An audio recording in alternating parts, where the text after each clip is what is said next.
तो सूत्र नंबर 1 अथ योग अनुशासनम।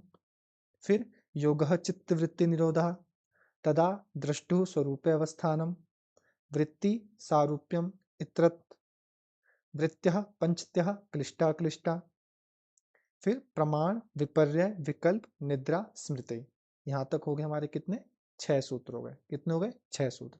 अब 7 से लेके 11 दिमाग में नंबर को बिठाते रहो। 7 से लेके 11 5 प्रमाण, 5 हमारे जो वृत्तियां उनके नाम आते हैं। जैसे पहला आएगा प्रत्यक्ष अनुमान आगम प्रमाणानि, फिर विपर्यो मिथ्या ज्ञानम अतद्रुप प्रतिष्ठम, शब्द ज्ञानानुपाति वस्तु शून्य विकल्पः, आभाव प्रत्यालंबना वृत्ति निद्रा, अनुभूत विषय असंप्रमोषः स्मृति।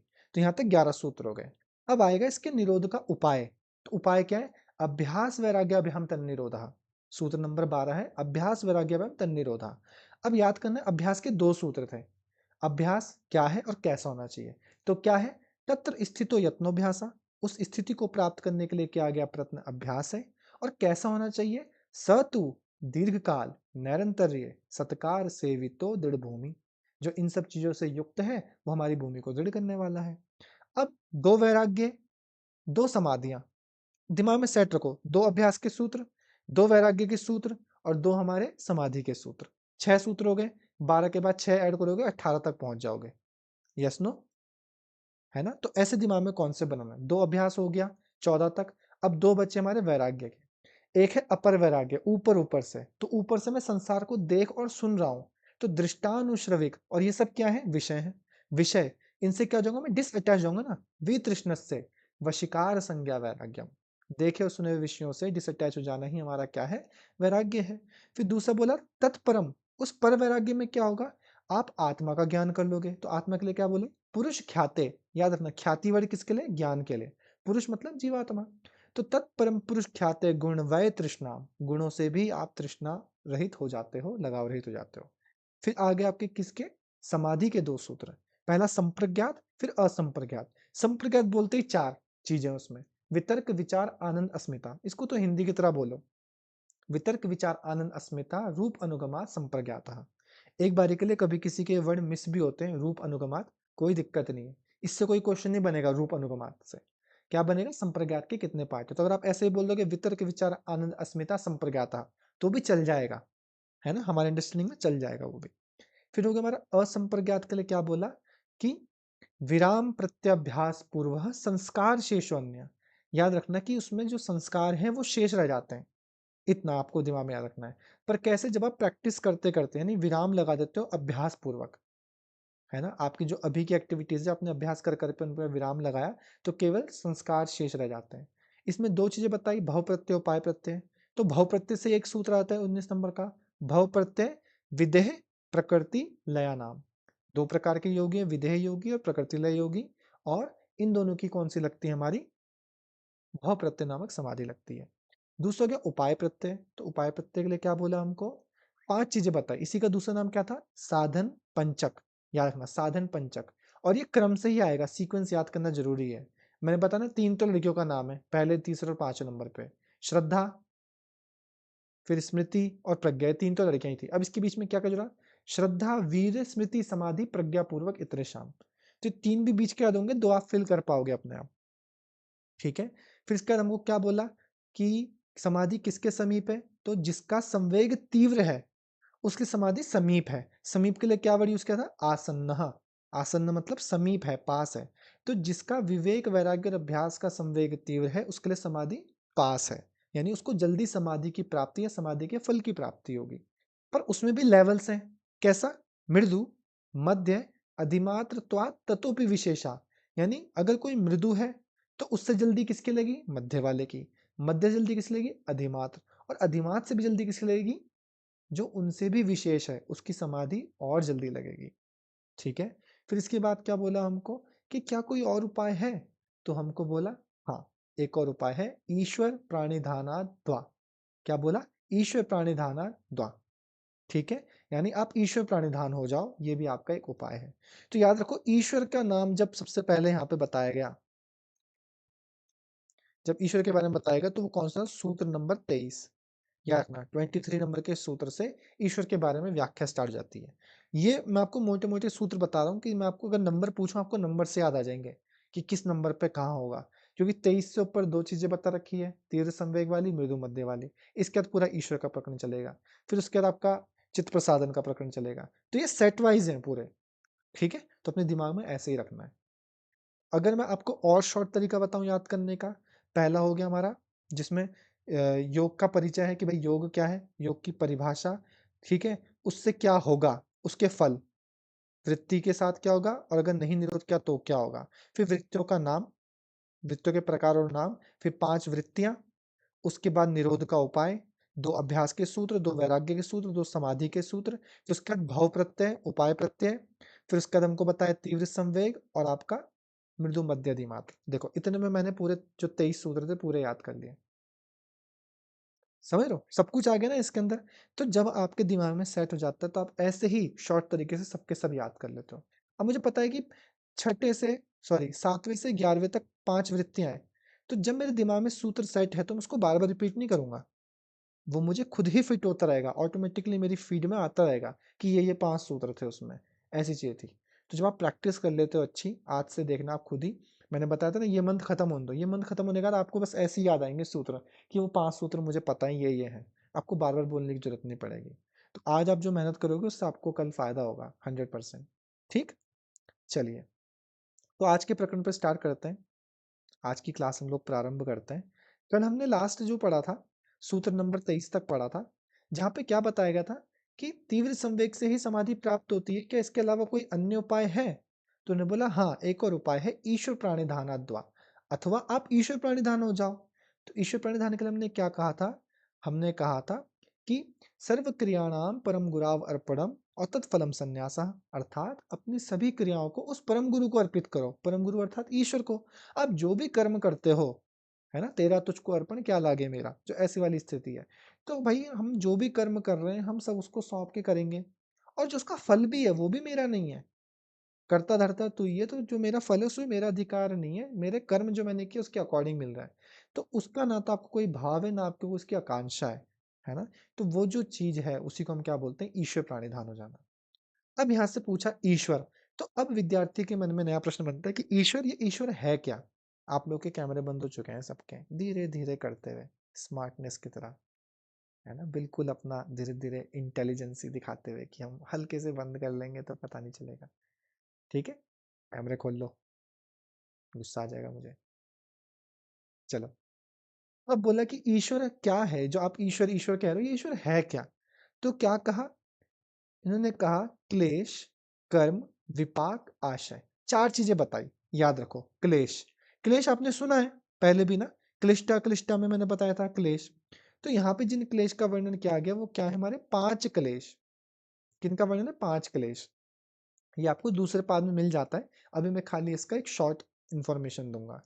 दूसरा हो गया कर्म, ये आपको चौथे पाद में मिल जाता है। 4 प्रकार के कर्म होते हैं। विपाक मतलब होता है फल, विपाक मतलब क्या होता है? फल। और आशय मतलब होता है संस्कार। क्या होता है? संस्कार। ठीक है अंबिका, कोई बात नहीं। ठीक है, तो मैंने क्या बोला?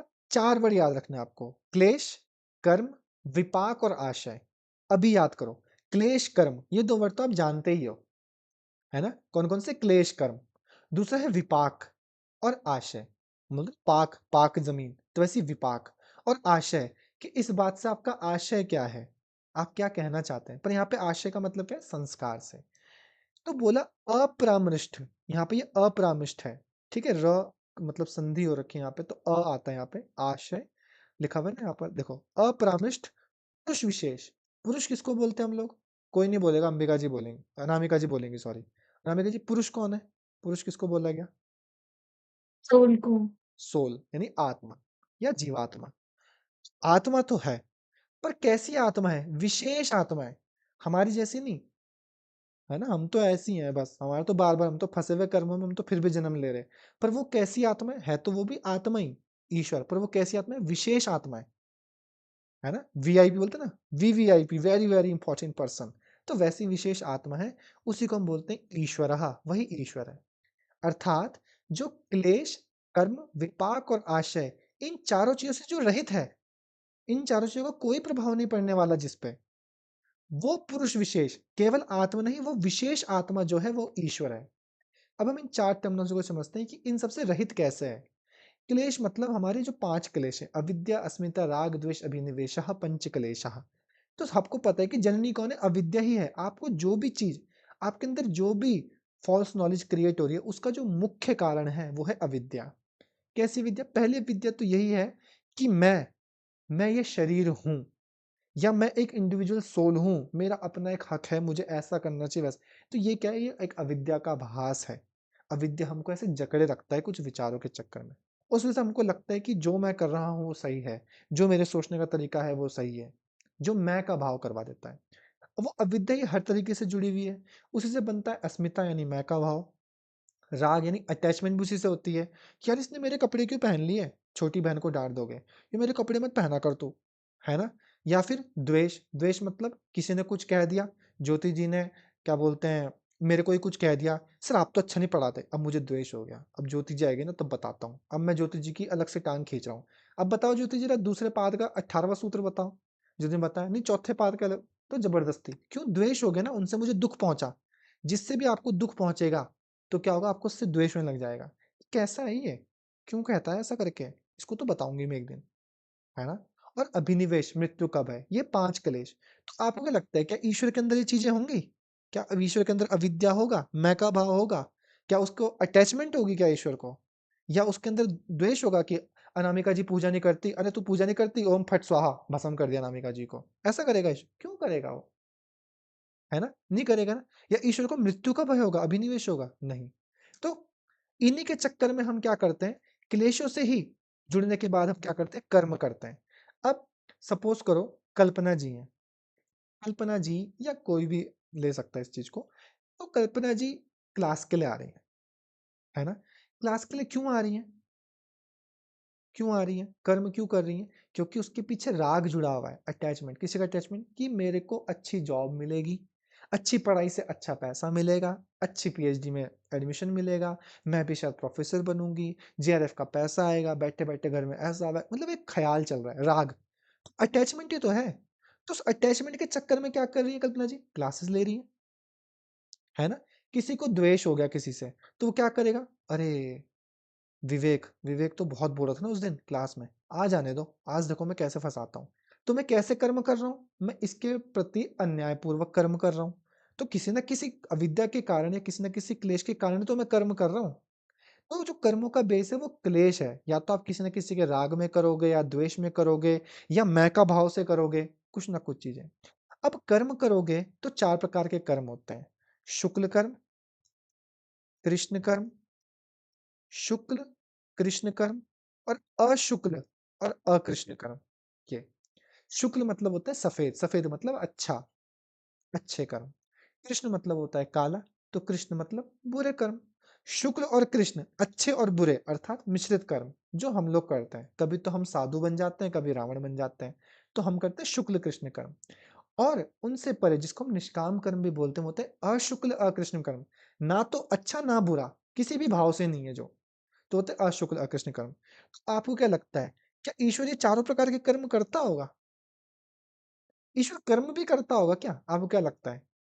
अब वो मत बोलना नहीं नहीं सर, जब कृष्ण जी आए थे तो कृष्ण जी ने तो किया था, रथ भी चला रहे थे वो तो। नहीं नहीं नहीं, अवतरित होने की बात नहीं कर रहे, वो जो एक सर्वज्ञ ईश्वर है सबसे ऊपर, परमात्मा, उनकी बात कर रहे हैं, जो एक पावर एंटिटी है। आपको क्या लगता है वो कर्म करते हो कि मतलब ईश्वर को पानी पीना है तो वो ऐसे बोलेगा, अरे गिलास कहाँ है यार, गिलास मेरे को पानी पीना है, वो उठ के जाएगा पानी पिएगा वहां पे? ऐसा लगता है? वो खुद ही अपने आप में समुद्र है, वो खुद ही अपने आप में पहाड़ है। समझ रहे हो? उसकी तृप्ति उसके सोचने मात्र से ही खत्म हो जाएगी। ऐसा है। अब कर्म करने से क्या बनता है? अब नैन्सी जी कर्म कर रही है तो कर्म से क्या बनेगा? फल नहीं बनेगा। अब नैन्सी जी रोज पढ़ रही है, रोज पढ़ रही है, इसका फल क्या होगा? एग्जाम दिया, नंबर अच्छे आएंगे, है ना। उसी से फल मिलेगा, और जो फल मिलेगा उस फल के भोग से क्या बनेगा? संस्कार। तो जब ईश्वर कर्म नहीं करता तो ईश्वर को फल मिलेगा क्या किसी चीज का? कि अरे ईश्वर तूने मेरे साथ ऐसा किया, अब तू देख। और ईश्वर वहीं, मतलब ईश्वर ऊपर स्वर्ग से लेकर नरक में चला गया, अब कृष्ण जी ऊपर नहीं अब नीचे हैं। ऐसा हो सकता है? नहीं हो सकता ना ऐसा। और ना तो कोई संस्कार जनरेट होंगे। तो ये सब इंटरकनेक्टेड है। ना तो ईश्वर क्लेशों से बंधा है, ना कर्म से, ना कर्म के फलों से, ना उससे बनने वाले संस्कारों से। उन सबसे जो रहित, क्या? पुरुष विशेष अर्थात विशेष आत्मा, नॉर्मल आत्मा नहीं चलती फिरती, है ना? चलती फिरती आत्मा नहीं, जो विशेष आत्मा है। अच्छा, ऐसा कुछ हो रहा है क्या? ओह! बड़ी जल्दी बताया। Sorry, sorry. मैंने ये नहीं कहा, मैं तो बहुत हाव-भाव से समझा रहा था। मुझे पता नहीं था मेरा कैमरा बंद है। मैंने तो इतना कुछ एक्सप्लेन कर दिया, इतने एक्सप्रेशन दिखा दिया आप लोगों को, रावण, लक्ष्मण सब बन गया मैं तो। यार, क्या हो यार बच्चे तुम यार बताओ। तुम तो मेरी बातों में ही खो जाते हो। चलो, तो कहाँ थे हम लोग? हाँ, तो वो नॉर्मल आत्मा नहीं ऐसे चलती-फिरती जो आपके रात में सपने में आके आपको डराती है। बोला विशेष आत्मा। समझ रहे हो? तो क्लेश, कर्म, विपाक, आशय से जो रहित पुरुष विशेष है, वही ईश्वर है। ऐसी नॉर्मल नहीं, विशेष आत्मा की बात कर रहे हैं वो। समझते हो ना विशेष आत्मा? जैसे कि सभी प्रकार के पत्थर है, पर एक पत्थर कैसा है? स्फटिक मणि, या जिसको हम हीरा बोलते हैं। तो वो हीरा और पत्थरों से अलग है ना। वैसे ही वो बता रहे कि है तो वो भी पत्थर ही। हीरा हीरा कुछ और चीज थोड़ी है, तो पत्थर ही ना, बस एक नायाब पत्थर है। तो वैसे ही आप समझो यहाँ पे कि क्लेश, कर्म, विपाक, आशय से अपरामर्श मतलब होता है रहित, जो रहित पुरुष विशेष है वही ईश्वर है। समझ में आया? इस सूत्र में कहीं किसी के मन में कोई विचार, कोई डाउट कुछ आ रहा हो तो आप मुझसे पूछ सकते हैं। नहीं ना? इतना डीप नहीं आता कि ईश्वर कौन से 4-5 क्लेशों से, और वो पढ़ते-पढ़ते आपको आ जाएँगे। तो यहाँ पे आपको सिर्फ समझना है पंच क्लेश, 4 कर्म, विपाक मतलब फल और आशय मतलब संस्कार। तो हर वर्ड के आस-पास ना उनके अर्थ लिख दिया करो, ताकि बार-बार जब ये वर्ड कभी दोबारा रिपीट हो ना, तो आपके दिमाग में आता रहे। जैसे हमने प्रत्यय वर्ड का मतलब जाना, ज्ञान, कहीं पे कारण भी बोला है, वृत्ति भी बोल देते हैं कहीं पे प्रत्यय का मतलब ही। वैसी ख्याति का मतलब ज्ञान हो गया, प्रज्ञा का मतलब बुद्धि हो गया, रित का मतलब सत्य हो गया। ऐसे वर्डों को अपने डिक्शनरी में रखो। ये आपको कहीं न कहीं भगवत गीता पढ़ने में, उपनिषद पढ़ने में मदद करेंगे। ठीक है? अब ये बताया आपको ईश्वर के बारे में कि वो ईश्वर है। अब आप जानते हो, आपको ऐसा लगता है कि बस इतना ही है? मुझे और बताओ ईश्वर के बारे में। ईश्वर का ज्ञान कैसा है? ईश्वर के अंदर कैसा ज्ञान है? तो यहाँ पे ईश्वर के ज्ञान की बात करते हुए कहते हैं, "तत्र निर्तिशयम् सर्वज्ञ बीजम्।" क्या बोला? "तत्र निर्तिशयम् सर्वज्ञ बीजम्।" कि तत्र मतलब उसमें। उसमें किसमें? ईश्वर में। निरअतिशयम्, ठीक है? निर्तिशयम् सर्वज्ञ बीजम्, सर्वज्ञ बीजम्। बीजम मतलब बीज।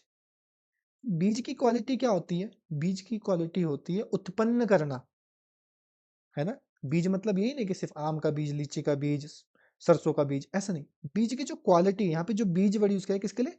वो ये जनरेट कर रहा है कि बीज का मतलब होता है जो उत्पत्ति करे, है ना? तो यहाँ पे क्या बोला? सर्वज्ञ बीज। सर्व मतलब सभी, ज्ञ मतलब ज्ञान। तो वो क्या है? सर्वज्ञता का, सभी प्रकार के ज्ञान का बीज है। ईश्वर क्या है? सर्वज्ञ बीज। उसके अंदर हर प्रकार के ज्ञान का बीज है, और वो बीज भी कैसा है? निर्तिशय। एक वर्ड है अतिशय। अतिशय मतलब जिसका हम कंपैरिजन कर सकते हैं, कंपेरेबल। जो कंपेरेबल है, कि जैसे मैंने बोला कि सारिक जी की जो नॉलेज है और विवेक जी की नॉलेज है, वो लगभग एक बराबर है। यानी मैं कंपेयर कर पा रहा हूँ, है ना? मैं क्या कर रहा हूँ? कंपेयर कर पा रहा हूँ। वहीं कोई और हो, मैं बोल रहा हूँ कि नहीं, सारिक जी की नॉलेज ना कृष्ण जी की नॉलेज के बराबर है। तो क्या मैं कंपेयर कर सकता हूँ? मैं कृष्ण जी की नॉलेज को सारिक जी की नॉलेज से कंपेयर कर सकता हूँ? नहीं कर सकता ना। क्यों? वो क्या है? कंपेरेबल है ही नहीं। तो उसके लिए वर्ड यूज़ किया गया निर्तिशय। जो नॉन कंपेरेबल हो, मतलब एक चीज़ होती है ना, मतलब जैसे कि कंपेयर करने के लिए भी दोनों का एक तराजू में होना ज़रूरी है। समझ रहे हो? और एक आउट ऑफ द लीग ही हो कोई person, out of the league, है ना? आउट ऑफ द लीग है, तो आप उसको कंपेयर कैसे करोगे? और किससे कंपेयर करोगे? है ना? तो यहाँ पे जब ज्ञान की बात करें, यहाँ पे जो कंपैरिज़न वो ज्ञान का चल रहा है, कि मेरी नॉलेज, कि यार सौरभ सर को तो सब कुछ पता है, मुझे सब कुछ पता है, चलो ठीक है। पर जितना जोशी सर को पता है, कंचन सर को उतना नहीं पता। हो सकता है ना, ये एक कंपैरिज़न हो गया, या कोई और सर हो गए, कोई और टीचर हो गए। हाँ, जैसे मैं बोलता हूँ कि मेरी जो नॉलेज है, ठीक है, औरों के मुकाबले अच्छी होगी। बट जो मेरे गुरुजी हैं, है ना, हरीश सर, उनके अकॉर्डिंग मेरी नॉलेज कुछ भी नहीं है, मतलब उनको कितना कुछ पता है। ऐसा मैं उनके सामने क्या हूँ, अनकंपेरेबल हूँ उनकी नॉलेज के सामने। तो वो यहाँ पर बोला गया तत् निर्तीशम सर्वज्ञ बीजम, अर्थात उसमें निर्तीश अर्थात नॉन कंपेरेबल नॉलेज है, और वो नॉलेज भी कैसी है, सर्वज्ञ, हर चीज की नॉलेज है। हो सकता है ज्योति जी को योग दर्शन पूरा पता हो, पर ईश्वर को तो वेद पता है, क्योंकि वेद के जनन करता ही वही है ना। तो मैं कैसे कंपेयर कर दूं, ज्योति जी तो खाली वेदों के अंदर भी एक छोटा सा भाग है, हमारा वेदांग उपांग के अंदर छोटा सा भाग है, वो लेके बैठी है, और ईश्वर जो पूरे के पूरे वेद की रचना कर रहा है ना। तो क्या बोला, तत्व निर्तीशम सर्वज्ञ बीजम, अर्थात जो ईश्वर है उस पूर्वोक्त ईश्वर में अतिशय सर्वज्ञता का बीज है। अतिशय मतलब कि जिसका हम कंपेयर नहीं कर सकते, ना तो किसी में ईश्वर के ज्ञान के तुल्य ज्ञान है, ना ही उससे अधिक। समझ रहे हो, ये लाइन ही इनफ है इस सूत्र को समझाने के लिए। अर्थात ना तो किसी में ईश्वर के ज्ञान के तुल्य ज्ञान है, कोई भी नहीं है संसार में ऐसा जिसके अंदर ईश्वर के समान, तुल्य मतलब समतुल्य, ईश्वर के समान ज्ञान हो या उससे अधिक हो। आपको लगता है कोई ऐसा होगा?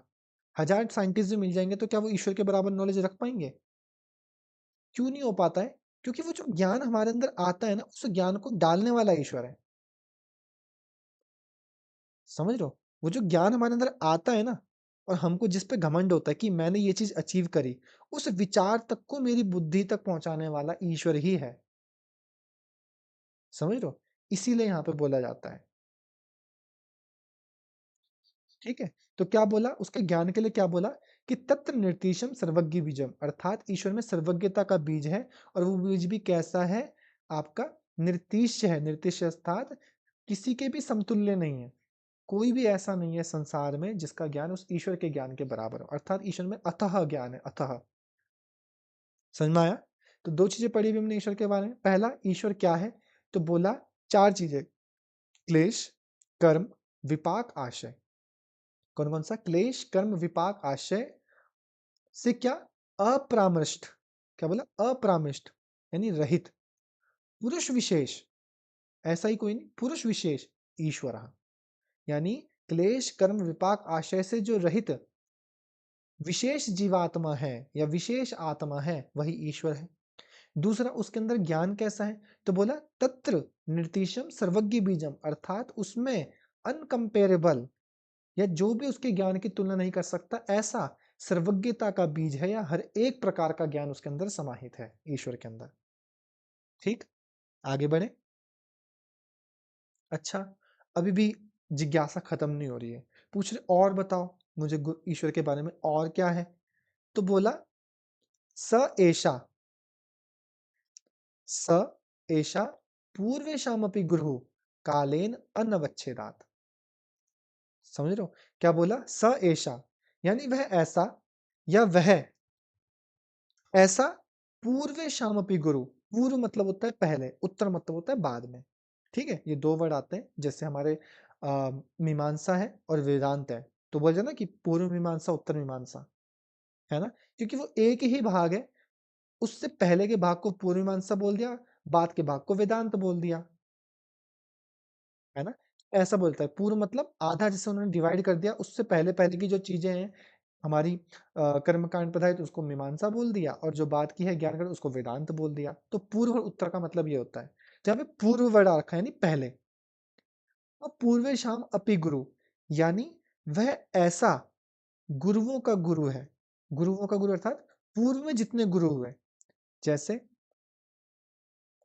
जैसे अभी समझो विवेक जी, विवेक जी के लिए मैं गुरु हूँ, मेरे लिए हरीश्वर गुरु हैं, उनके लिए जो उनके गुरुकुल वाले गुरु हैं वो गुरु हैं, उनके लिए भी कोई और गुरु है, उनके लिए भी कोई और गुरु है। अर्थात ऐसे गुरुओं की एक लाइन है, मैं विवेक, विवेक से ऊपर मैं, मेरे से ऊपर हरीश्वर, उनसे ऊपर उनके गुरु, उनसे ऊपर उनके गुरु, उनसे ऊपर उनके गुरु। और क्या है, ये जो सब गुरु है ना, ये क्या है, काल से अवच्छेद हो चुके हैं। काल से अवच्छेद था कि मृत्यु के संपर्क में आ चुके हैं, इनका भी इनका भी इनका भी, ऐसे करते करते सब एक समय के बाद मृत्यु ने उनको कर लिया, या मृत्यु ने उनको आच्छादित कर लिया, ढक लिया, है ना, काल के चपेट में आ गए वो लोग। पर जो ईश्वर है, ईश्वर के लिए क्या बोल रहे हैं, सा एषा पूर्व पे गुरु, यानी पूर्व में, मैं अपने अगर अकॉर्डिंग बताऊं, मेरे से पूर्व में जितने भी गुरु हुए हैं, जितने भी, वह उन गुरुओं का भी गुरु है। क्या बोला, स एषा पूर्वेषामपि गुरु, यानी पूर्व में उत्पन्न जितने भी गुरु हैं उन गुरुओं का भी गुरु है। यानी उन गुरु के अंदर भी जो विद्या आई वो कहाँ से आई? ईश्वर से। क्यों आई? क्योंकि वो तो सर्वज्ञ बीजम है। तो स एषा पूर्वेषामपि गुरु, अर्थात सा मतलब वह ऐसा पूर्व में जितने भी गुरु हैं, पूर्व में जितने भी गुरु हैं उन गुरुओं का भी गुरु है। और कैसा? कालेन अनवच्छेदात, जिसको काल भी अपने आवरण में नहीं ले सकता।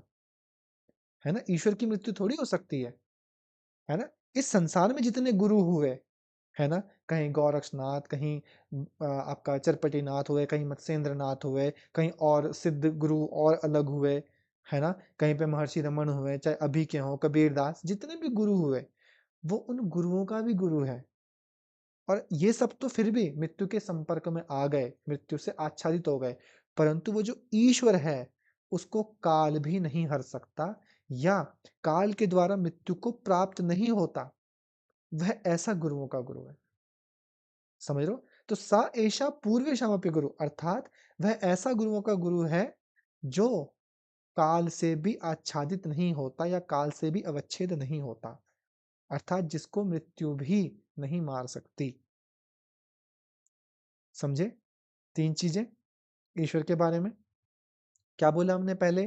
क्लेश कर्म विपाक आशय। याद रखो 4 बार, दिमाग में दोहराते रहो बार-बार। क्लेश कर्म विपाक आशय अपरामृष्ट पुरुष विशेष ईश्वरा, अर्थात इन सब से जो रहित पुरुष विशेष है वह ईश्वर है। ठीक है। और क्या बोला? और हमको बोला कि तत्र निर्तीशम सर्वज्ञ बीजम, अर्थात उसमें क्या है? उसमें सर्वज्ञता का बीज है। क्या है उसमें? सर्वज्ञता का बीज है। ठीक है। और क्या बोला? और बोला हमको स एषा पूर्वेषामपि गुरु, अर्थात वह ऐसा पूर्व में जितने भी गुरु हैं उन गुरुओं का भी गुरु है जिसको काल भी अवच्छेद नहीं कर सकता। ठीक है। इतना हमको बताया गया। बोला कि अच्छा उसको हम क्या कह के पुकारेंगे? उसका क्या नाम है? तो बोला तस्य वाचकः प्रणव। तो बोला तस्य वाचकः प्रणव, यानी उस ईश्वर का वाचक यानी बोधक। हम उसका बोध कैसे करेंगे? बोधक अर्थात जिसके द्वारा हम बोध कर सकते हैं ना, जिसके द्वारा हम उसको जान सकें। उसका जो बोधक शब्द नाम है वो क्या है? प्रणव, अर्थात ओम है। तस्य वाचका, उसका कहा जाने वाला शब्द, जिस नाम से मैं उस ईश्वर को पुकारूंगा वह क्या है? वह क्या है हमारा? वह ओम है। तस्य वाचकः प्रणव। समझ में आया? सूत्र नंबर 27। ये भी बहुत कॉमन सूत्र है और आप इसको बिल्कुल नंबर के साथ याद कर सकते हो। क्या बोला मैंने? तस्य वाचकः प्रणव, अर्थात उसका कहा जाने वाला शब्द या जिस नम शब्द से, जिस बोधक से मैं उसको पुकारूंगा वो क्या है? प्रणव। क्या है? प्रणव। तस्य वाचकः प्रणव। ठीक। तो यहां तक लगभग अभी ईश्वर की ही बात चल रही है, ईश्वर की ही बात चल रही है अभी कॉन्टिन्यूस। सूत्र नंबर 23 से स्टार्ट हो गया था, ईश्वर प्राणी धानाद्वा। दूसरा उपाय है कि ईश्वर को प्राप्त कर लो या ईश्वर पे समर्पित हो जाओ, ईश्वर पे प्राणधान हो जाओ तो भी समाधि मिल जाएगी। ईश्वर क्या है? क्लेश कर्म विपाक आशय अपरामृष्ट पुरुष विशेष ईश्वर। इन सबसे जो रहित पुरुष विशेष है वह ईश्वर है। उसके अंदर ज्ञान कैसा है? तो बोला तत्र निर्तीशम सर्वज्ञ बीजम, अर्थात उसमें सर्वज्ञता का बीज है, उसमें सभी प्रकार का ज्ञान है। हर एक ज्ञान का बीज है, वो जनन करने वाला है। और वो ज्ञान भी कैसा है कि जिसका कोई कंपैरिजन नहीं है, कोई भी उसके ज्ञान के ना तो बराबर है ना उससे ऊपर है। और क्या है? वह ऐसा गुरुओं का गुरु है जिसको काल भी अवच्छेद नहीं कर सकता। स एषा पूर्वेषामपि गुरु कालेन अनवच्छेदात। अच्छा उसको हम किस नाम से पुकारेंगे? तो बोला तस्य वाचकः प्रणव, उसका जो बोधक नाम है, उसको जिस नाम से मैं जानूंगा या पुकारूंगा वह क्या है? प्रणवः, अर्थात ओम है। हम उसको ओम नाम से पुकारेंगे। इसलिए जब भी देखो जो हम मंत्र का उच्चारण करते हैं कभी भी, है ना, तो हम क्या बोलते हैं? उसके लिए ओम को पुकारते हैं। ओम को क्यों पुकारते हैं? क्योंकि वो अनुमोदन स्वरूप है, वो आज्ञार्थ है। मैं ओम कह के उस ईश्वर से क्या करता हूँ? आज्ञा लेता हूँ कि अब मैं इस वेदों का या इन मंत्रों का उच्चारण करना चाह रहा हूँ और मैं आपसे एक आज्ञा ले रहा हूँ। तो इसीलिए हर एक शुभ काम से पहले ईश्वर का नाम लेना, तो ये हमारे शास्त्रों में रहा है कि हम उसको पुकारेंगे। इसी से क्या होता है? अंदर वो जो ईश्वर प्रणिधान का भाव है वो आता है। ठीक है। समझ में आया यहाँ तक? ये तो बहुत आसान सूत्र है ये तो। हाँ, एक चीज और बता देता हूँ आपको। जब आप सूत्र याद करते हो ना, तो अभी ऐसा होगा जैसे अनामिका जी याद करें तो वो अनामिका जी से 14-15 तक पहुंची। तो 14-15 तक पहुँची। अब वो लाइन से ही चलते रहोगे ना अगर आप अनामिका जी, तो हो सकता है थोड़ा ज़्यादा टाइम भी लग जाए। अब जैसे ये छोटे-छोटे सूत्र होते हैं ना, इनको जल्दी याद कर लिया करो। लाइन से बढ़ना ज़रूरी है, पर आप याद कर लो 27 नंबर पे तस्य वाचकः प्रणव ऐसा सूत्र आता है। तो उससे काम आपका छोटा होगा, क्योंकि अब आप लाइन से चलते 5 दिन बाद इस पे पहुँचोगे, है ना? अब क्या होगा तस्य वाचकः प्रणव की वजह से हो सकता है आप ऊपर वाला एक याद कर लो उल्टा चलते हुए या इसके बाद वाला एक याद कर लो।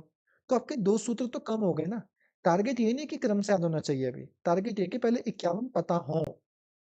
मैं सीक्वेंस में लगा दूँगा बाद में, कोई बात नहीं, पर पहले याद होना ज़रूरी है। जैसे ये हो गया, ये आपका हो गया तीव्र संवेगा नाम आसन्नः, है ना? वो जैसे बहुत बड़ा सूत्र नहीं है, छोटा-सा सूत्र है, तो वो जल्दी याद हो सकता है ना? यहाँ पे तत्रनिर्तिशम् सर्वज्ञ बीजम्, है ना? कोई बहुत बड़ा सूत्र है, तत्र वर्ड आपने सुना है, सर्वज्ञ बीजम् भी आपको पता है, निर्तिशय वर्ड आपको याद करना है। ऐसे आपको जो छोटे-छोटे सूत्र हैं, उनको जल्दी ग्रैस्प कर लिया करो, ठीक है? सबके लिए है ये बात? चलिए। अब मुझे ईश्वर के बारे में पता चल गया, ईश्वर का नाम पता चल गया, ईश्वर की क्वालिटीज़ पता चल गई, तो अब मैं क्या करूँ? है ना? कि अगर मुझे ईश्वर का नाम पता चल गया, सब कुछ पता चल गया, ईश्वर की क्वालिटीज़ पता चल गई, तो मुझे क्या करना है? बोला, तत् जपः तदर्थ भावनम्, तत् जपः तदर्थ भावनम्, तत् जपः यानी उसका जप, उसका किसका जप? किसका जप? ईश्वर का, प्रणव का। प्रणव का। वो जो ईश्वर है, प्रणव तो नाम हो गया, नाम से ही वैसे आप बोल सकते हो सेम ही चीज़ है, पर वो जो ईश्वर है जिसका नाम हमने ओम बताया, प्रणव बताया, उसके जब हम नाम का जप करते हैं या उसका जब हम जप करते हैं, तो तत् जपः तद अर्थ भावनम, तत् मतलब उसके अर्थ के भाव के साथ करना चाहिए। जब भी हम किसी भी चीज़ का जप करते हैं, किसी भी चीज़ अर्थात किसी भी ईश्वर के नाम को लेके जपते हैं, ईश्वर के मंत्रों का जप करते हैं या ईश्वर को याद करते हैं, सीधा-सीधा, कि जब भी हम उस ईश्वर को याद करेंगे तो कैसे याद करना है? तत् जपः तदर्थ भावनम, अर्थात उस अर्थ की ओम नाम के नामी ईश्वर की भावना अर्थात उसके लक्षण आदि गुणों का चिंतन करना चाहिए। उस ईश्वर के वाचक ओम शब्द का जप पुनः-पुनः उच्चारण और ईश्वर के गुण, कर्म, स्वभाव का चिंतन करना चाहिए। अर्थात जो ईश्वर का नाम है ओम, तो आपको ओम का पुनः-पुनः उच्चारण करना है और जब ओम का उच्चारण करो तो आपके मस्तिष्क में एक एक स्वरूप आना चाहिए कि वो ओम है क्या? वो एक ईश्वर है और ईश्वर में ये नहीं कि सुंदर से हैं, लंबे बाल वाले हैं, कृष्ण जी के तो यहाँ पे ऐसा है, शिव जी की तो 3 आँखें हैं, यहाँ पे तो चाँद नहीं, नहीं, नहीं। तो बोला गुण कर्म स्वभाव, देखो ना यहाँ पे वर्ड का कि गुण कर्म उनके गुण क्या हैं, वो किस चीज के प्रतीति हैं, वो क्या चीज हमको समझाना चाहते हैं, कैसे वो कर्म करते हैं, क्या उनके अंदर क्वालिटीज हैं, उनका स्वभाव क्या है, उनके इमोशंस क्या हैं, उनकी कैरेक्टरिस्टिक्स क्या है। Characteristics not only the physical attire, है ना? जो भी उनके अंदर इनबिल्ट क्वालिटीज़ हैं, जो हमको हमको उस भगवान जैसे स्वरूप को जानने में मदद करे या हमको थोड़ा अध्यात्म में, स्पिरिचुअलिटी में हायर लेवल पाने में मदद करे, उन सब को हमें बोध करना चाहिए। तो जब जैसे अभी आप ओम करते हो, अभी आप ओम चैंटिंग करते हो, तो हो सकता है किसी के दिमाग में कुछ आता हो, किसी के दिमाग में कुछ ना आता हो। पर अब आप जब भी ओम का उच्चारण करें, तो हमेशा उसके भाव के साथ कि वो ओम सिर्फ ओम नहीं है, कोई ध्वनि नहीं है। ओम एक साक्षात ईश्वर का नाम है। उस नाम के अंदर भी ईश्वर खुद समाये हुए हैं, क्योंकि जो आपको दिख रहा है, वो भी ईश्वर है और जो नहीं दिख रहा है, वो भी ईश्वर है। जहाँ तक आप सोच पाओगे, वो भी ईश्वर है, आपके सोच से परे जो है, वो भी ईश्वर है। वो हर जगह व्याप्त है, समझ रहे हो? जैसे आकाश तत्व है ना, आकाश तत्व दिखता नहीं है, तो क्या आकाश तत्व व्याप्त नहीं है क्या?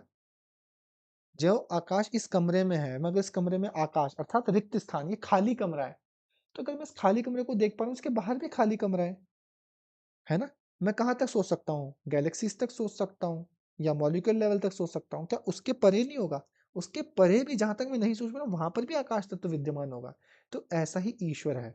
जब उस ईश्वर का जब आप जप करो, तो जैसे आप जब भी ओम चैंटिंग करो, तो आपको उसका स्वरूप आना चाहिए कि अच्छा ओम ऐसा दिखता है या वो ओम हमको क्या बताना चाहता है, ईश्वर के गुण क्या हैं? कि ईश्वर आप गुणों को यहाँ से भी ले सकते हो, जो भी हमने योग सूत्र में पढ़े कि वो तो ईश्वर के अंदर सर्वज्ञता का बीज है, वो गुरुओं का भी गुरु है, जो सबको प्रकाशमान कर रहा है, जिसको काल भी मृत्यु जिसको मृत्यु भी अपने आवरण में नहीं ले सकती।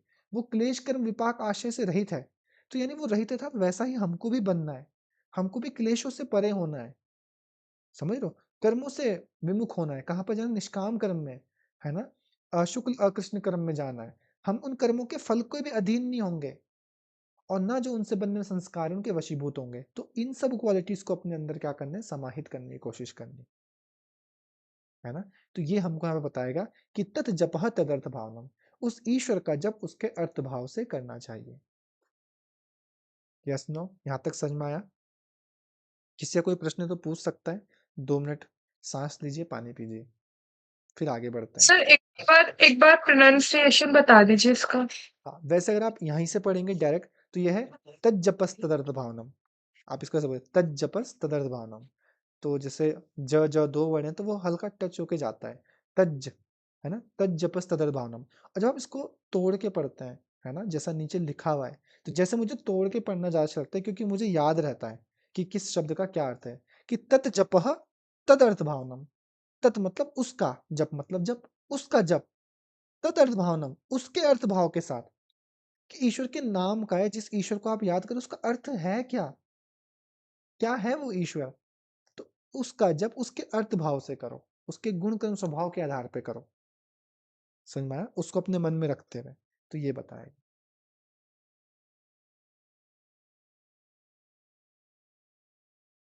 मैं भी पी लूं पानी?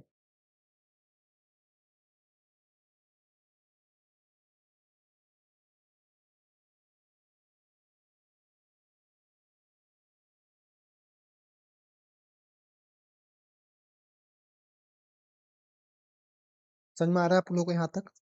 किसी को कोई कंफ्यूजन? जो लोग भी नए ऐड हुए हैं कल परसों की क्लास से ही, है ना, कोई किसी को कोई कंफ्यूजन तो नहीं है? कोई प्रॉब्लम तो नहीं आ रही समझने में? आ रही तो मुझे बताओ, मैं उसको रिजॉल्व करने की कोशिश करूंगा, बट ऐसे चुप चुप नहीं रहना, है ना? कहीं ऐसा ना हो जाए कि हाथी पूरा निकल कर पूंछ पूंछ मेरे हाथ में थमा के बोल रहे हो सर हाथी कौन सा था ये, तो मैं भी नहीं ढूंढ पाऊंगा ना वो, तो थोड़ा सा। ठीक है? तो जो भी जिनको भी हार्ड लग रहा है सूत्र याद करें, मैं आपको बता रहा हूँ छोटी ट्रिक्स, है ना? मैं फिर बताता हूँ आप लोगों को कि जो जो इजी इजी छोटे छोटे सूत्र हैं, उनको पकड़ते रहो, वो जल्दी याद हो जाएंगे, है ना? कोई मना थोड़ी कर रहा है कि रिवीजन के टाइम पे आप ये नहीं बोल सकते 27वें नंबर का सूत्र ये है। आपकी मर्जी, आप कैसे भी याद करो, है ना? दूसरी चीज मैंने ये भी बताई है, या हो सकता नहीं भी बताई हो, मैं भूल गया हूँ, कुछ लोगों को बताई होगी, कि जब आप करते हो ना याद, तो कुछ शब्द मैंने बताया ना कि सिमिलर सिमिलर से साउंड होते हैं, कि हाँ ऐसा, जैसे बीज वर्ड आपने सुना है कि यार एक सूत्र इसमें बीज बीज करके कुछ बोलता है, सर्वज्ञ बीज, है ना?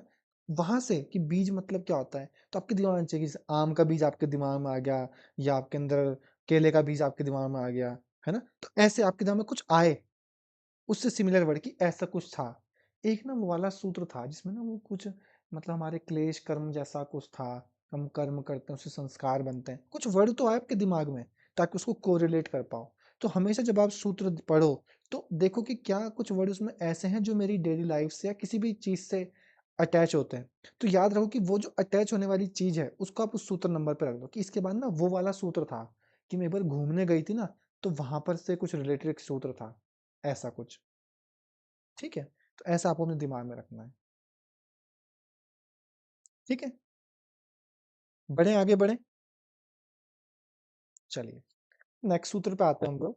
तो यहाँ तक हमने अब ईश्वर के बारे में ऑलमोस्ट बहुत सारी चीजें जान ली, है ना? हमने ये भी जान लिया कि ईश्वर का क्या नाम है, तो बोला तस्य वाचकः प्रणव। सूत्र नंबर 27 याद रखो, सूत्र नंबर 27 तस्य वाचकः प्रणव। सूत्र नंबर 23 ईश्वर प्राणी ध्यानद्वा, छोटे छोटे सूत्र हैं ये। सूत्र नंबर 21 तीव्र संवेगा नाम आसन्नः। ठीक है? ऐसे छोटे छोटे सूत्र हैं, इनको याद रखो। फिर बोला कि जब आपने ईश्वर का जप, आपने उसका पुनः पुनः जप किया, उसके अर्थभाव से किया, है ना? अब इससे क्या होगा, क्या फायदा होगा? कुछ फायदा तो होगा ना। आप ओम चैंटिंग करते हो, या आप किसी ईश्वर की प्रार्थना करते हो, मंदिर में दूध चढ़ाते हो, जो भी करते हो, कुछ फायदा तो होगा उसका, है ना? चाहे आंशिक रूप से हो, चाहे वृहद रूप से हो, कुछ तो होगा। तो यहाँ पे वही बताना चाह रहे हैं कि जब मैं उस ईश्वर का जब उसके अर्थभाव से करूंगा तो उसका क्या फायदा होगा, है ना? फायदा तो चाहिए ना, इंसान तो इंसान ही है, फायदे के नुकसान के चक्कर में तो सारे काम करता है वो। तो पूछा क्या फायदा होगा, तो बोला कि ततः, ठीक है, ततः मतलब उससे उससे किससे? उस ईश्वर प्रणिधान से, है ना? ये ईश्वर का जप करने से। क्या बोला? प्रत्यक चेतना अधिगम या अधिगम, प्रत्यक चेतना अधिगम यानी परमात्मा का साक्षात्कार। ये प्रत्यक चेतना जो वर्ड यूज किया गया है वो किसके लिए बोला गया है? ये परमात्मा के प्रत्यक चेतना। उसको आप एक स्पेशल कॉन्शियसनेस भी बोल सकते हो। अधिगम, अधिगम मतलब क्या होता है? किसी ने सुना ये वर्ड पहले? शिक्षण अधिगम, ऐसा कुछ सुना है किसी ने हिंदी में? अधिगम उसको बोलते हैं ना, लर्निंग। हाँ, लर्निंग, सीखना, जानना, है ना? उसी के लिए बोला गया यहाँ पे कि जानना, है ना? जानना अर्थात साक्षात्कार होना। तो वही बोला कि ततः, ततः मतलब उससे, उससे किससे? जब आपने उस ईश्वर प्रणिधान किया, जब आपने उस ईश्वर को जाना, उसके जप का अर्थ किया बार बार उसके भाव के साथ, उससे क्या होगा? बोला प्रत्यक चेतना अधिगम, अर्थात उससे उस परमात्मा का साक्षात्कार होगा। साक्षात्कार समझते हो? साक्षात बोलते इंटरव्यू को। इंटरव्यू मतलब बिल्कुल ऐसे आमने सामने बिठा के वन ऑन वन। तो आप वन ऑन वन हो जाओगे ईश्वर के साथ। फिर यहाँ पे बोला अपी, अपी अर्थात अपी। यहाँ पे जो वर्ड है वो है पी, पी मतलब होता है भी, है ना?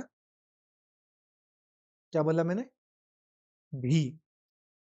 और एक वर्ड है अंतराय अभावश्च। अभाव, अभाव वर्ड सुना है आप लोगों ने? पुराने बच्चे नहीं बोलेंगे, नए में से कोई बताओ। अभाव वर्ड कहीं पढ़ा था हमने। चलो कोई यही बताओ, अभाव से रिलेटेड सूत्र बताओ। सर उसमें ये निद्रा वृत्ति, बताओ अभाव वाला सूत्र ही बता दो, चलो अब इसी बात। अभाव प्रत्यलम्ना वृत्ति निद्रा। ठीक है, अभाव सर मतलब क्या था? प्रोनाउंसिएशन ऊपर नीचे हो कोई नहीं, सकता है। कोई नहीं, अरे अभाव मतलब क्या होता है? मतलब सर हाँ हाँ, मैं समझ रहा हूँ, आ रहा है, पहुंच नहीं रहा बस। सर जिसका भाव ना हो, जिसका ज्ञान ना हो। हाँ कह सकते हैं, पर मैंने एक वर्ड बताया था वहां पे कुछ। कमी। हाँ, कमी, कमी। कमी, है ना? अभाव हो जाएगी, नहीं कमी हो जाएगी। कमी होना मतलब एब्सेंट हो जाएगा आपके अंदर से, जो अभी प्रेजेंट है वो एब्सेंट हो जाएगा। क्या एब्सेंट हो जाएगा? अंतराय। जो आपके अंदर अंतराय है, यानी रोग आदि जो विघ्न है, अंतराय मतलब जो विघ्न है, विघ्न, उनकी कमी हो जाएगी। तो विघ्न की कमी होनी चाहिए ना, जो आपके लिए आगे बढ़ने के लिए जो बाधा है वो हटनी चाहिए कि नहीं हटनी चाहिए? हटने चाहिए ना। तो यहाँ पे क्या बोला कि ततः, तब, जब आपने ईश्वर का जब ईश्वर के अर्थभाव से किया, तथा यानी तब प्रत्यक चेतन अधिगमो, यानी उस परमात्मा का साक्षात्कार अपि भी होगा। उस, ध्यान से सुनना मेरी लाइन, उस परमात्मा का साक्षात्कार भी होगा, और अंतराय अभावश्च, च मतलब और, अंतरायों का अभाव भी होगा, यानी जो आपके अंदर विघ्न है उनकी कमी हो जाएगी, यानी वो खत्म हो जाएंगे, हट जाएंगे। अब जब हम ऐसा बोलते हैं, मतलब मैं आपसे जनरली पूछ रहा हूँ एक चीज ना, तो यहाँ पर जब इन्होंने बोला कि आत्मा का साक्षात्कार भी होगा, यहाँ पे ना दो घटनाएं घट रही है, दो। एक को तो आपके नाम से बता दी, एक को आपको समझना है। ठीक है, क्या समझना है? मैंने भी इसको बहुत बाद में पढ़ा था एक बारी।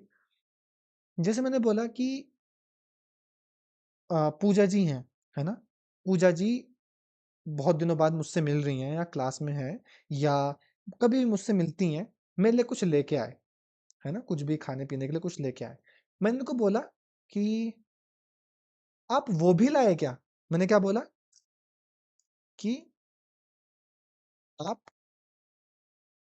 वो भी लाए, अर्थात यहाँ पे वो कितनी चीजें लाई हैं मेरे लिए? एक ही चीज लाई है, दो चीज लाई है, तीन चीज लाई है? क्या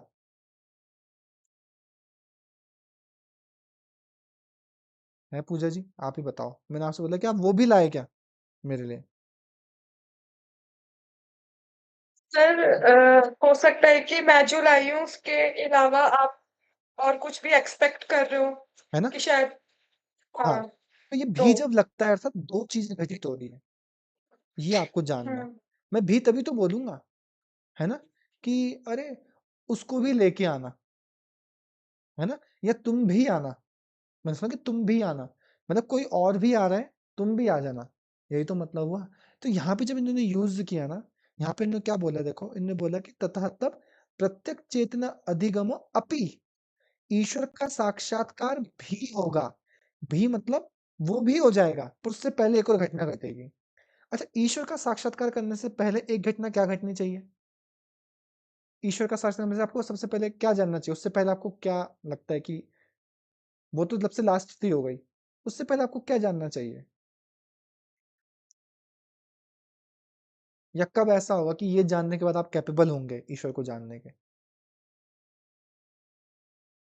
सोचो थोड़ा। जब सर सारे विघ्न दूर हो जाएंगे और जीवात्मा का खुद में स्थित हो जाएगी मतलब। हाँ, थोड़ा आप पास पहुंच गए हो वहां तक कि सारे अंतराय खत्म हो जाएंगे, वो तो उन्होंने बताया, ये एक अलग चीज बताई। पर जो आपने जीवात्मा, जब आप जीवात्मा को जानने के काबिल होंगे तभी आप परमात्मा को जानने के काबिल होंगे। समझ रहे हो? पहले आत्मा को तो जानो, तभी तो विशेष आत्मा को जानोगे। अभी आत्मा का ज्ञान हुआ नहीं, तो विशेष आत्मा का कैसे होगा? हो सकता है क्या? बताओ, पॉसिबल है? नहीं है ना। तो जो ये आत्मा का ज्ञान भी होगा, है ना, तो यहाँ पे जो भी है, यहाँ पे दो चीजें हो रही है। अब देखो यहाँ पर व्याख्या में देखेंगे हम लोग, एक बारी। तो क्या बोला, उस ईश्वर प्रणिधान से, ईश्वर प्रणिधान मतलब ईश्वर का जप करने से परमात्मा का साक्षात्कार, जीवात्मा का भी साक्षात्कार, और अंत है अर्थात रोग आदि विघ्नों का अभाव होगा। मतलब ये चीज आपके अंदर से हट जाएगी। समझ में आया? यानी ईश्वर का जब आप जब करते रहोगे, सबसे पहले जब स्थिति स्टार्ट होगी, आपके अंदर के रोग आदि हट जाएंगे, रोग आपके धीरे धीरे कम हो जाएंगे, आप हेल्दी हो जाओगे, या आप इतने ध्यानमग्न हो जाओगे आपको रोगों से प्रभाव भी नहीं पड़ेगा। करते करते ऊपर बढ़ोगे तो आत्मा को जान जाओगे कि ये आत्मा क्या है, उसके बाद आप जानोगे परमात्मा को। तो ये तीन चीजें घटित होती हैं यहाँ पे। कैसे? सिर्फ ईश्वर का जप करने से, ईश्वर का जप करने से, ईश्वर का जप करते रहे करते रहे करते रहे, ईश्वर पर अपने सभी कर्मों को समर्पित कर दिया, तो सबसे पहले क्या होगा, अंतरायों का अभाव हो जाएगा, जीवात्मा का ज्ञान हो जाएगा, और उस प्रत्यक चेतना अर्थात उस परमात्मा का भी साक्षात्कार हो जाएगा। तो ये यहाँ पे बताया गया इस सूत्र में। ये क्या है? फल है। किसका? उसका जप करने का या ईश्वर प्रणिधान का। क्या फल है? कि ततः प्रत्यक चेतन अधिगम अप्य या अपि अंतराय अभावश्च। ततः प्रत्यक चेतना अधिगमो अप्यंतराय अभावश्च। चा मतलब और क्या होगा? तब उस प्रत्येक चेतना का अधिगम होगा, यानी वो उस ईश्वर का साक्षात्कार भी होगा, जीवात्मा का साक्षात्कार भी होगा, और साथ साथ अंतरायों का अभाव भी हो जाएगा। तो ये यहां तक आपको बताया गया। समझा ये सूत्र? कुछ कॉम्प्लिकेटेड तो नहीं है इसमें, है ना? बेसिक सा मैं एक बार और बता देता हूँ, अगर फिर भी किसी को लगता है कि जैसे ईश्वर का जब से आप समझ लो, अब घर में है ना, ज्योति जी हैं घर में बैठी हुई। तो ज्योति जी जब घर में बैठी हुई हैं, घर में मम्मी भी हैं, पापा भी हैं, भाई भी है ना? भाई के साथ तो हो रही है लड़ाई। किसकी? ज्योति जी की। क्या हो रही है? लड़ाई। अब लड़ाई हो रही है, और ज्योति जी ने आवाज लगा दी बिल्कुल रोते हुए, याद कर लिया, है ना? क्या किया? याद कर लिया। याद किसको किया? माता जी को। मम्मी बोल के, मम्मी ऐसे करके याद कर लिया। तो क्या होगा? पहले जब मम्मी को बुलाया, मम्मी तो आएगी, आएगी कि नहीं आएंगी? मम्मी को बुलाया तो मम्मी तो आएगी ना। जब ईश्वर का जप करोगे तो ईश्वर तो मिलेंगे ही, ये तो बाय प्रोडक्ट है। और साथ में हो सकता है पापा भी लग जाए, होगा ना? हो सकता है ना, घर में दोनों तो हो सकता है, आवाज सुन के पिताजी भी आ जाए। तो यहाँ पे जो पिताजी हो गए अर्थात जो जीवात्मा है उसका ज्ञान भी हो जाएगा। और जब वो ऐसे चिल्लाएगी रोएगी, तो जो भाई लड़ रहा था इससे, जो विघ्न था, वो भाई भी छोड़ देगा हाथ कि ना ना मैं नहीं लड़ता अब इससे, अब तो मम्मी पापा दोनों आ गए, अब मम्मी पापा मेरे साथ लड़ेंगे। होगा कि नहीं होगा? तीनों चीजें घटित होगी ना। तो वो यहाँ पे बोला गया, ये था अंतराय। अंतराय हट जाएंगे, जीवात्मा का साक्षात्कार होगा और परमात्मा का साक्षात्कार होगा। ये तीन चीजें यहाँ पे घटित होंगी। ठीक, आगे बढ़े। चलिए एक सूत्र और कर लेते हैं, ये वाला थोड़ा सा बड़ा है, समझाने में समय लगेगा, इसलिए आज इसी तक करेंगे हम लोग। तो यहाँ पे ये वर्ड्स आपने चूज कर लिया अंतराय। अब आप पूछ रहे अंतराय, क्योंकि अब देखो आत्मा को आप जानते हो, परमात्मा को आप जानते हो, ईश्वर को तो अभी पढ़ के आए, तो वापस ईश्वर पे क्वेश्चन थोड़ी उठाओगे आप कि प्रत्यक्ष चेतना क्या होता है जी, अभी तो बताया। पतंजलि बोलेंगे अभी तो बताया, 2-3 सूत्र पहले तेरे को, ईश्वर ये है, जीवात्मा आपको पता है, दृष्टा के बारे में आपको पता है। अब आपको नया वर्ड एक मिल गया अंतराय, अंतरायों का भी अभाव हो जाएगा। तो हमेशा जो हमारी शास्त्रों की शैली होती है, जो आने वाली चीज है उससे पहले उसका थोड़ा सा हिंट मिल जाता है कि किस चीज के बारे में व्याख्या होगी। बन गया अंतरायों का भाव होगा। तो आपका नेक्स्ट बन गया अंतराय का भाव। ये अंतराय क्या होते हैं, क्या है ये अंतराय? अब आपको अंतरायों का वर्णन मिलेगा सूत्र नंबर 30। याद रखो सूत्र नंबर 30 में क्या है, अंतराय है। क्या है, अंतराय। ऐसे ही सूत्र नंबर 20 में क्या है, साधन पंचक है। साधन पंचक, उसमें भी देखो 5 वर्ड है, यहाँ पे आपके 9 वर्ड है। तो जो से लंबे लंबे एक साथ सीक्वेंस वाली चीजें, वो देखो एक 20वें नंबर पे है, एक 30वें नंबर पे है। समझ रहे हो मैं क्या कह रहा हूँ? 5 ना पे श्रद्धा, वीर्य, स्मृति, समाधि, प्रज्ञा, वो जो 5 सीक्वेंस की चीजें हैं वो आपकी 20वें नंबर पे है। एक ऐसी सीक्वेंस चीज वाली यहाँ पर भी आ गई, ये 30वें नंबर पे है। तो यानी जो आपकी ये नंबर वाले सीरीज में आ रहे 20-30, इस पे क्या है, थोड़ा सीक्वेंस वाली चीज है। तो ये भी एक याद करने का तरीका है। ठीक है, अब क्या है ये, पहले आप इनके नाम याद करेंगे तो आपको सूत्र पढ़ना आसान हो जाएगा। बोला आपको व्याधि, सुना है व्याधि वर्ड तो, है ना?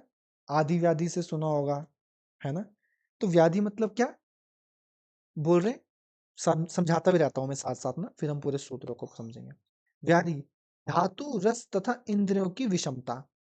आपके शरीर में जो 7 धातु हैं, जो आपके शरीर के अंदर रस हैं, और जो आपके शरीर के अंदर जो आपकी इंद्रियां हैं, जब वो विषमता, समता नहीं, समता मतलब आपके शरीर के हिसाब से चलना, विषमता मतलब आपके शरीर के अनुकूल कार्य ना करना। सब तो धातुओं को अपना काम करना चाहिए पर काम नहीं कर पा रहे, रसों को अच्छे तरीके से प्रवाह करना चाहिए वो नहीं हो पा रहा, इंद्रियों को भैया अंतर्मुखी होनी चाहिए पर नहीं बहिर्मुखी है।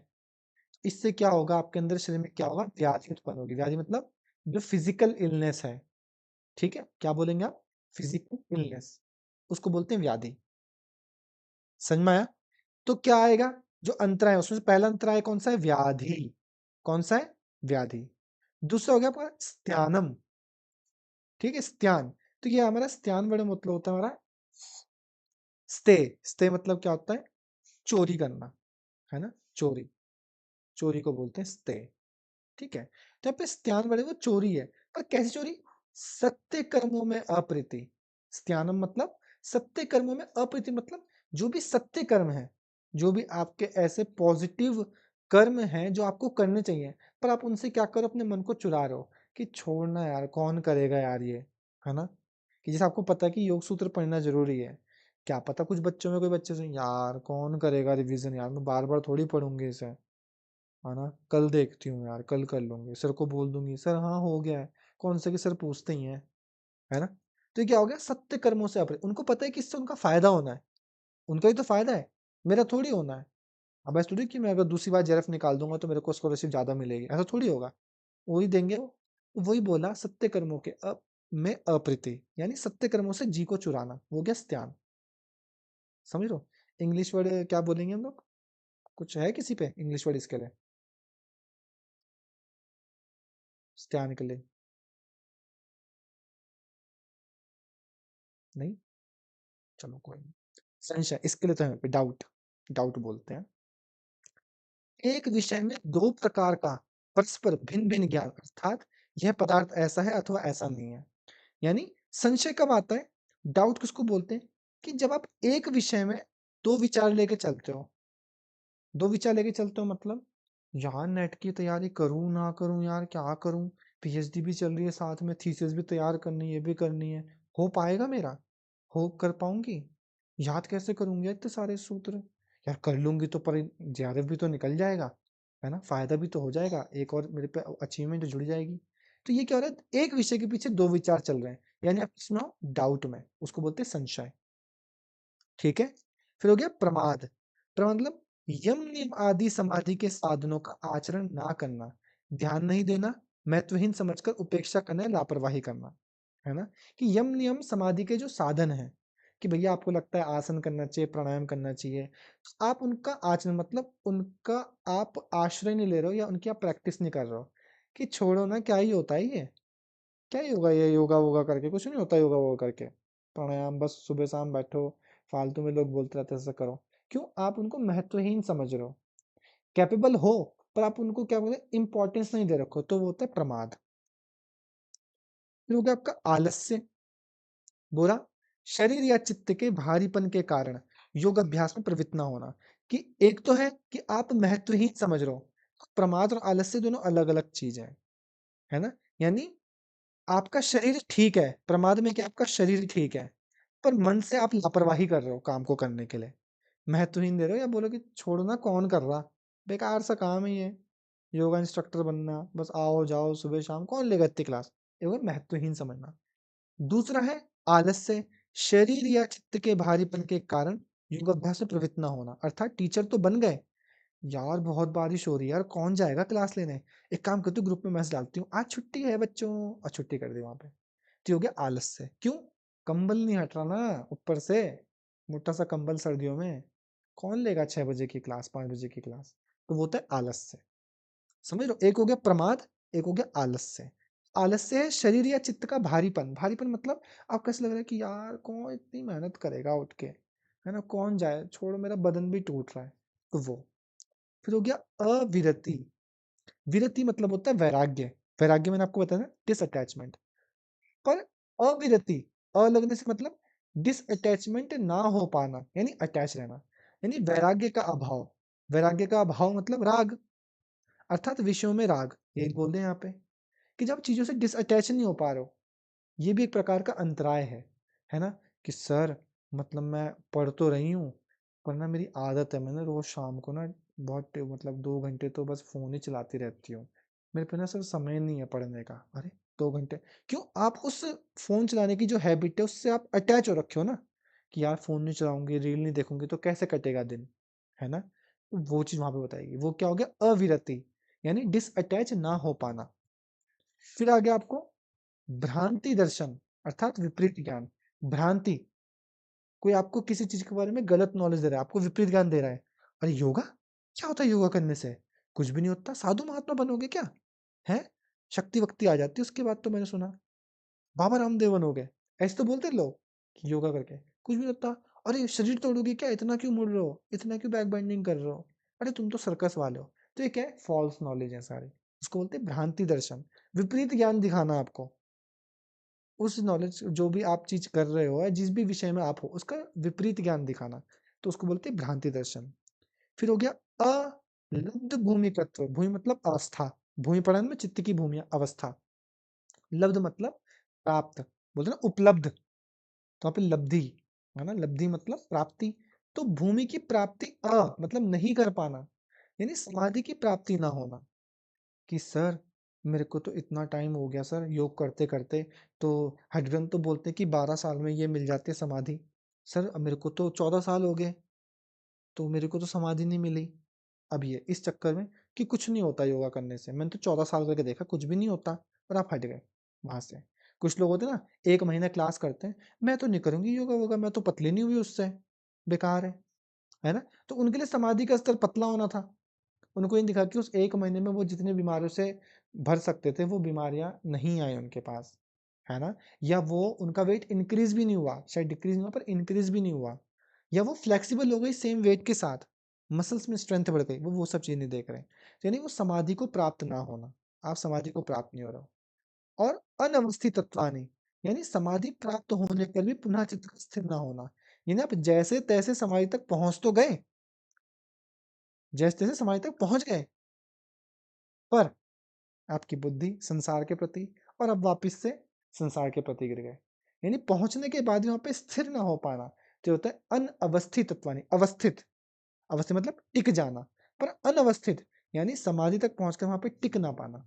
तो ये आपके क्या है, चित्त, चित्त विक्षेप, यानी चित्त में विक्षेप, चित्त विक्षिप्त करने वाले, चित्त में चंचलता उत्पन्न करने वाले, ये मतलब वे अंतरायः यानी योग के विघ्न हैं, यानी ये चित्त में क्या बोलते हैं, अंतराय या फ्लक्चुएशन लाने वाले निम्न अंतराय हैं।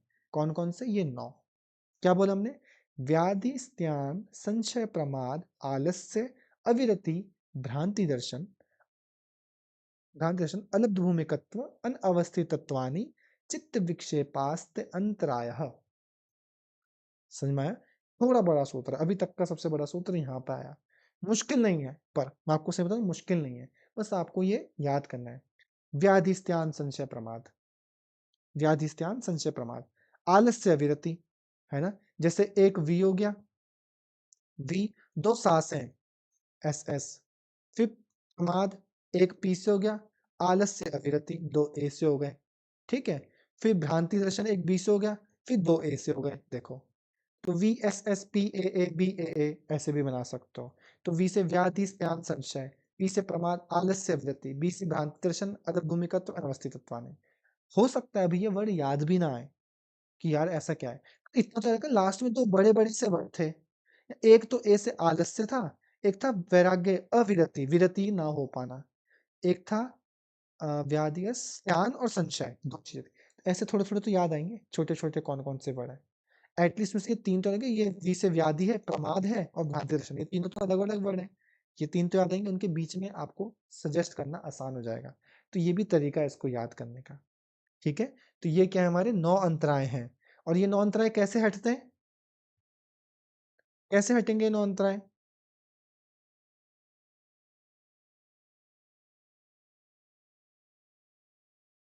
है ना? अभी तक तजपस हाँ, चलो हाँ। चलो, ठीक है, इतने बोल दिया, मैं पूछने वाला था किससे। तो तज्जप तदर्थ भावना, उसे तो बताया, जब उसके अर्थ भाव से करोगे तो क्या होगा। जस्ट पहला वाले सूत्र में बोला, प्रत्येक चेतना अधिगमो अप्य अंतराय अभावश्च, कि उसी से अंतरायों का अभाव होगा। समझ में आया? यस, नो, हाँ, ना, सो, ठीक है। तो ये चीज यहाँ पे हमको बताई गई, किसके बारे में? सर सत्यान, प्रमाद और आलस्य में क्या डिफरेंस है? अच्छा, स्त्यान, आपका प्रमाद प्रमाद और और आलस्य। आलस्य। देखो, स्त्यान मतलब हो गया आपका, बोला सत्य कर्मों में अप्रति, मतलब आप रुचिकर नहीं समझते उन कामों को करना, इंटरेस्ट नहीं लेते। समझ लो कि कौन करेगा, क्या होता है ये शास्त्र वास्त्र पढ़ के, कुछ नहीं होता। समझ लो, ये होता है आपका स्त्यान, जी को चुराना, जिसको बोलते हैं ना चोरी का भाव, कि यार छोड़ो ना, कोई काम दे रहा है और आप वहां से काम से उठ के भाग जाओ, वो होता है स्त्यान। आपने बोला फिर प्रमाद, प्रमाद और आलस्य एक दूसरे के विपरीत हैं, आप ये समझो। देखिए, प्रमादी व्यक्ति जो काम को टालने वाला होता है, थोड़ा सा यहाँ पे वो रुचि नहीं ले रहा है, यहाँ पे वो टालने वाला है, और लेकिन आलस्य जो उस काम के लिए उठ ही नहीं रहा है, ये यहाँ पे फिजिकली कैपेबल है लेकिन मेंटली नहीं करना चाह रहा।